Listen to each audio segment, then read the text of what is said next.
बिस्मिल्लाहिर्रहमानिर्रहीम अस्सलामु अलैकुम वरहमतुल्लाहि वबरकातुहू। माशाअल्लाह अगस्त का महीना चल रहा है।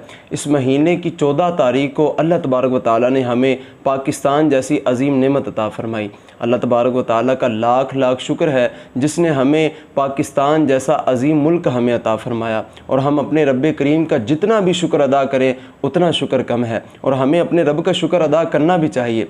तो आज की इस वीडियो में मैं आपको 14 अगस्त के दिन 3 काम करने हैं। वो कौन से 3 काम करने हैं इंशाअल्लाह आज की इस वीडियो में मैं आपको बताने वाला हूँ। उससे पहले चंद बातें मैं आपसे करना चाहता हूँ कि अल्लाह तबारक व तआला ने हमें मुल्क पाकिस्तान तो अता फ़रमाया, यकीनन ये हमारे लिए एक बहुत ही बड़ी नेमत है और हमारे आबा व अजदाद और हमारे मुसलमानों ने इस मुल्क को हासिल करने के लिए अपनी जानों के नजराने पेश किए। यकीन जानिए, अगर आप तारीख़ को पढ़ें तो उस दौर में ऐसा हुआ करता था कि जब काफिर और मुसलमान इकट्ठे रहा करते थे तो हमारे मुसलमान बच्चों को बुतों के सामने खड़ा कर दिया जाता था। तो इस फितने को ख़त्म करने के लिए हमारे आबा व अजदाद और हमारे मुसलमानों ने अपनी जानों के नजराने पेश किए। खाली ज़मीन के टुकड़े को हासिल करना उनका मकसद नहीं था, उनका मकसद था कि हमारा एक अलग से मुल्क हो और हमारे मुसलमान अमन व अमान के साथ अल्लाह तबारक व तआला की इबादत कर सकें, खुलेआम अल्लाह तबारक व तआला की इबादत कर सकें, उनको किसी चीज़ का डर ना हो। उनका मकसद ये था और आज अफसोस की बात है कि हमारे मुसलमान इस मकसद को बुलाए बैठे हैं। मैं यहाँ पर बात ये करना चाहता हूँ कि जैसे ही 14 अगस्त का दिन आता है हमारे मुसलमान क्या क्या काम करते हैं वो आपके सामने है, कोई ढके छुपे नहीं है। हमारे मुसलमान क्या करते हैं, हाथ में बाजे पकड़ लेते हैं, चेहरे पर टैटू बना लेते हैं, अपनी बाइक के सिलेंसर खोल लेते हैं और निकल जाते हैं वन व्हीलिंग करने के लिए, बाजे बजाते हैं, अपने मुसलमानों को तंग करते हैं। याद रखिएगा, हकूकुल्लाह तो माफ़ हो जाते हैं लेकिन हकूकुल इबाद कभी भी माफ़ नहीं होते जब तक बंदा माफ़ ना कर ले। जिस बंदे की आपने हक तलफी की हो जब तक वो माफ़ ना करे तब तक अल्लाह तबारक व तआला हकूकुल इबाद माफ़ नहीं फरमाता। अगर आपके बाजा बजाने की वजह से अगर किसी घर में कोई मुसलमान आपके बाजा बजाने की वजह से तंग होता है तो आप ये किसी मुसलमान को तंग कर रहे हैं। अगर उसका दिल दुखेगा, अगर उसको तकलीफ पहुंचेगी तो इसका गुनाह आप पर होगा। जब तक आप उससे माफ़ी नहीं मांगेंगे और वो आपको माफ़ नहीं करेगा तब तक आपको ये माफ़ी नहीं मिलेगी।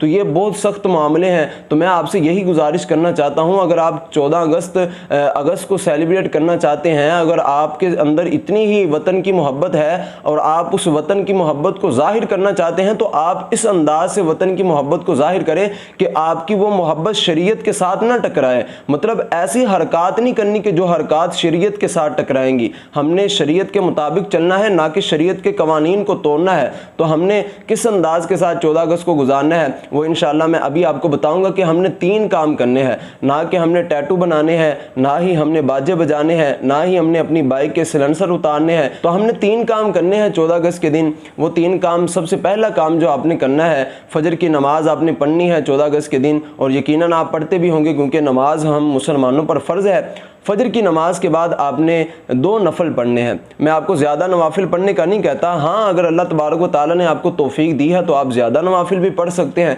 लेकिन कम अज़ कम आप 2 नफल पढ़ें। क्योंकि अल्लाह तबारक व तआला की जब भी नेमत मिले तो उसका शुक्र अदा करने के लिए शुक्राने के नवाफिल पढ़ने चाहिए। क्योंकि हमारे प्यारे आका मक्की मदनी मुस्तफ़ा सल्लल्लाहु तआला अलैहि वसल्लम को जब अल्लाह तबारक व तआला की तरफ से कोई नेमत मिलती तो आप उस नेमत का शुक्र अदा करने के लिए शुक्राने के नवाफिल पढ़ा करते थे। तो आपने 2 नफल पढ़ने हैं क्योंकि हमारे शुहदा ने इस मुल्क को हासिल किया हमारे लिए। तो ये हमारे लिए ये मुल्क बहुत बड़ी नेमत है। इस मुल्क की नेमत का शुक्र अदा करने के लिए अल्लाह तबारक व तआला की बारगाह में 2 शुक्राने के नवाफिल पढ़ने हैं। और नवाफिल पढ़ने के बाद आप वहीं पर अगर आपके पास टाइम है तो उसी मस्जिद में आप कुरान करीम की तिलावत करें और कम अज़ कम आप 1 पारे की तिलावत करें। 1 पारा आप पढ़ें और 1 पारा पढ़ने के बाद ये आपने दूसरा काम करना है। आपने 1 पारा पढ़ना है।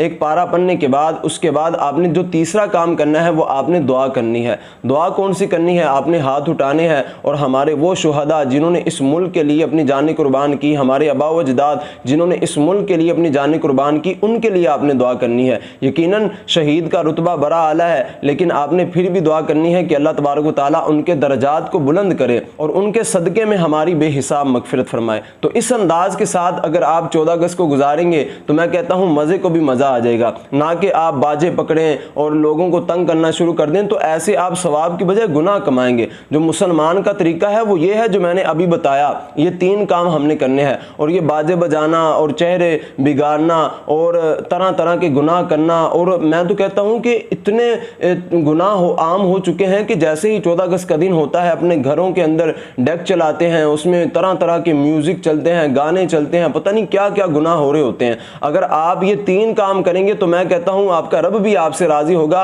और हमारे प्यारे आका करीम सल्लल्लाहु अलैहि वसल्लम भी हमसे राजी होंगे। और नबी करीम सल्लल्लाहु तआला अलैहि वसल्लम के हदीस मुबारक का मफहूम भी है ना कि हुब्बुल वतनी मिनल ईमान, कि अपने वतन से मोहब्बत करना ये ईमान के हिस्से में से है। तो अपने वतन से मोहब्बत करना ये भी एक बहुत अच्छा काम है, वतन से मोहब्बत करनी भी चाहिए। लेकिन हमारी आवाम ये समझती है कि जब तक चेहरे पे टैटू ना हो, हाथ में बाजा ना हो, तो ये तब तक वतन से मोहब्बत मुकम्मल ही नहीं होती। तो ये गलत नज़रिया है। जो हमारा अच्छा और दुरुस्त नज़रिया है वो ये है कि जो हमारे प्यारे आका करीम सल्लल्लाहु तआला अलैहि वसल्लम के हमारे लिए तालीमात हैं, अगर आपके जहन में ये सवालात आते हैं ना कि मैं आपको टैटू लगाने से, बाजा बजाने से क्यों रोक रहा हूँ, तो इस हवाले से मैं पहले एक तफसीली वीडियो 2 बना चुका हूँ, टैटू के हवाले से भी और बाजे के हवाले से भी। वो वीडियोज़ अगर आप देखना चाहते हैं तो उनका लिंक डिस्क्रिप्शन में मौजूद है, आप उन वीडियोज़ को भी जाकर देखें। उनसे आपको पता चलेगा कि बाजे क्यों नहीं बजाने चाहिए, टैटू क्यों नहीं लगाना चाहिए। इस वीडियो को अपने दोस्त अहबाब और फैमिली के साथ लाजमी शेयर कीजिएगा ताकि हम अपनी 14 अगस्त को नेकियों के साथ गुजारें, ना कि गुनाहों के साथ गुजारें। अल्लाह तबारक व तआला हमें अमल करने की तौफीक अता फरमाए। मिलते हैं किसी अगली वीडियो में, तब तक के लिए अल्लाह हाफिज़।